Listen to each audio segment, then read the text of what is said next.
good, YouTube? Masex back with another video, and today we're going to be looking at Oregon's top 5 signees from the 2024 class. Continuing this series, looking at some of the top college programs around the nation and taking a little look into the future. And this video was inspired by YT Two-Tone. Shout out to you. And that goes for in the future. If there's any college programs that you want to take a look at their recruits, definitely comment that below. But like I said, top 5 for Oregon.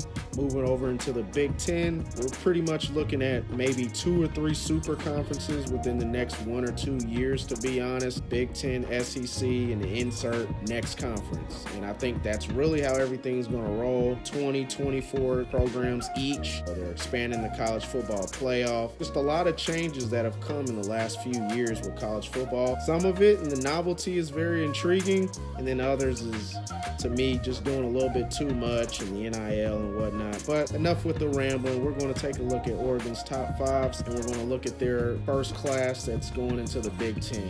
Without further ado, let's get to it. Oh yeah, don't forget to subscribe too, man. Fuck that shit. Get your ass and click that damn button.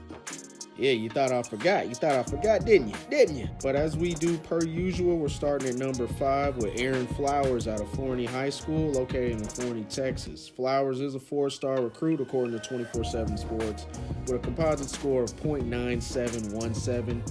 He is the number 4 safety in the nation. Held 28 total offers and is listed at 6 foot 202 pounds. Now, 6 foot 202 pounds out of high school, if that is true, I can definitely see why he's projected to be a safety at the next level. Just looking at his huddle, I think he could be a Power 5 outside cornerback 1 as well, just because he is very fluid. He's very athletic, has the speed that I feel can stay in front of wide receivers in the Big Ten. Also, I love his physicality. As you're looking at his highlights now, you're seeing a lot of big hits. He reminds me of Witherspoon out of Illinois. Balled out his rookie year for the Seahawks. He reminds me of that. And some of those things you really can't teach in guys. So a guy that's out there and they're ready to lay the hat and intimidate, I mean, I want them on my team. Sign me up for that.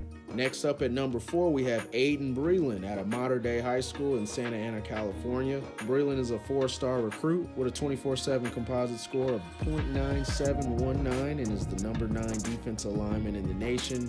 25 total offers and is listed at a mighty 6'5", 290 pounds. Now for 290, I think he moves very well. You'll see in his highlights now, 300 pounds, very impressive. He holds that together if that weight is true to listing. And to be able, I know it's the high school level, but there's plenty of plays that I saw where he just simply beat the tackle off the edge. And then you combine that with above average strength to power. Now at this point, I will say when it comes to technique and craft and just overall consistency and production, definitely feel that this is a projection.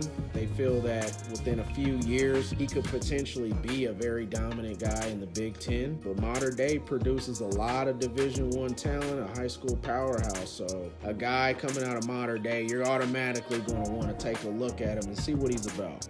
Oregon's 3rd best signee, according to 24/7 Sports, is Ife Obedegwu out of St. Francis Academy High School, located in Baltimore, Maryland. Ife's a 4-star recruit with a 24/7 composite score of .9753, the number 7 cornerback in the nation, 31 total offers, and is listed at 6'1", 190 pounds. Very productive high school resume. Last year, 3 interceptions, 2 forced fumbles, 14 pass breakups. Pretty much was an island and shut off a portion of the field, or at least anybody he was guarding. Under Armour All-American, even in the All-American with some of the best high school talent in the nation, had a 73-yard pick 6. I actually watched that live. But he was highly sought out for obvious reasons. I mean, even at 6'1", 190 is what he's listed at. I mean, he's actually bigger than a lot of cornerbacks that are going into the draft. Of course, this is his listed weight, and in high school, we always inflate height and weight, but still, he looks the part on his highlight tape, and he's a heavy hitter, really aggressive in the runs, eats up screens, which shows awareness, pays attention, understands formations and whatnot, which means that he probably watches a lot of film. Very disciplined guy, someone that you would assume loves the game. All right, we're at the top 2 signees for the class for Oregon, and at number 2 we have Elijah Rushing from Sal Point Catholic High School in Tucson, Arizona. Rushing is a 4-star recruit with a 24/7 composite score of .9792, the number 5 edge rusher in the nation with 37 total offers, and is listed at 6'6", 251 pounds. When you see an edge rusher listed at this size, I mean, you're automatically going to want to take a look at him, man. With that height to weight coming out of high school, to me, he does look a little bit smaller than 251, looks more like 230. And I will say he does play like he's 251, at least at the high school level. Looks like more of a throwback 2001, hands in the dirt defensive end. And that's probably the scheme that'll best fit him anyways, college, but definitely being such a high recruit, sure he has pro level endeavors, but definitely very productive high school resume. Last year as a senior, 13.5 sacks, 17.5 tackles for loss. Plays with solid leverage for somebody that's 6'6". I do think we need to watch out. It wouldn't surprise me 3 years from now if he's one of those first round, second round projections. So pay attention to Elijah Rushing. And Oregon's number 1 recruit for the class of 2024 is none other than Gatlin Bear. Hope I pronounced that last name right, from Burley High School in Burley, Idaho. Very impressive considering I don't think I've ever really heard of a recruit coming from Idaho, particularly a 3-star recruit or greater going to a Power 5 school.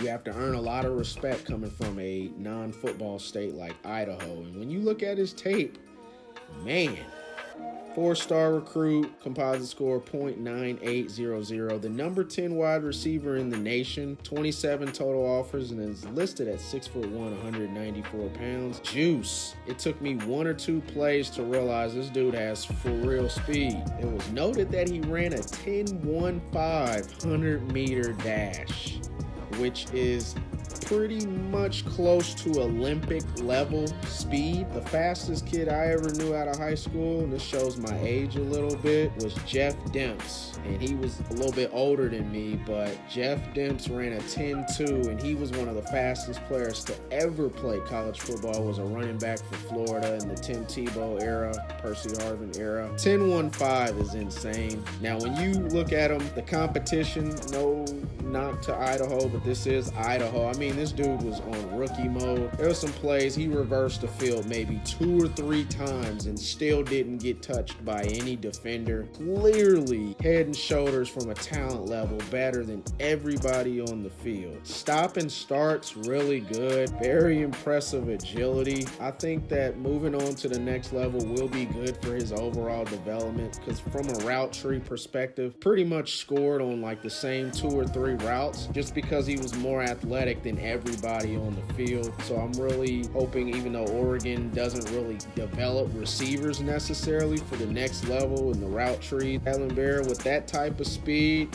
he can showcase precision, route running, yards after the catch. He can really make a big splash in the Big Ten for sure. I'm excited to watch this dude play. He looks like somebody that could potentially get some snaps as a true freshman. All right, there you have it. These are Oregon's top 5 signees for the 2024 class. Oregon's reloading. I will say Oregon is definitely reloading over the last couple years. They've been doing their thing. You can see they're starting to move back into that prestigious tier that they were in the late 2000s, early mid 2010s. That's the Oregon that I remember, with speed, athleticism. My college years was the early to mid 2010s, so I got to watch every Saturday that type of offense excite everybody year after year, plus the jerseys.